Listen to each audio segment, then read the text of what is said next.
நான் அவனங்களை ட்ராப் பண்ணவா? நீங்கள் தான் ட்ரிங்க் பண்ணியிருக்கீங்களே. நீங்கள் ஓட்டுங்க. எனக்கு கார் ஓட்ட தெரியாதே. அப்போ நம்ம நடந்தே போகலாமா?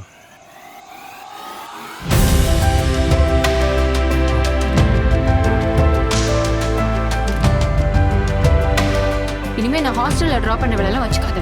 நீங்கள் என்ன ட்ராப் பண்ணா கூட எனக்கு ஓகே தான். உங்களை ட்ராப் பண்ணிட்டு போக ஓகே தான். நடந்து போகலாமா? நீயும் அர்ஜுனும் எப்படி பழகிட்டு இருக்கீங்கன்னு எனக்கு நல்லா தெரியும். He is not the right person. நீனா ரதிமாமோட பொண்ணாடா? உனக்கும் அர்ஜுனுக்கும் நடுவில் ஒன்றும் இல்லைன்னு சொல்கிறியா? அர்ஜுன் ஆர்கே சாரோட பையனா? அர்ஜுன் அர்ஜுன் உன்னை எனக்கு நல்லா தெரிஞ்சிருந்தா கூட என்னால் உங்ககிட்ட உண்மையை சொல்லியிருக்க முடியாது. நம்ம ஹாஸ்பிட்டலில் வேலை பார்க்குற டாக்டர் நீனா இவங்களோட பொண்ணு இல்லைன்னு சொல்லுங்க. நீ என்னை லவ் பண்ணுறியா இல்லையான்லாம் எனக்கு தெரியாது. ஆனால் நான் உன்னை உண்மையாக லவ் பண்ணுறேன், உன்னை விட அதிகமாக.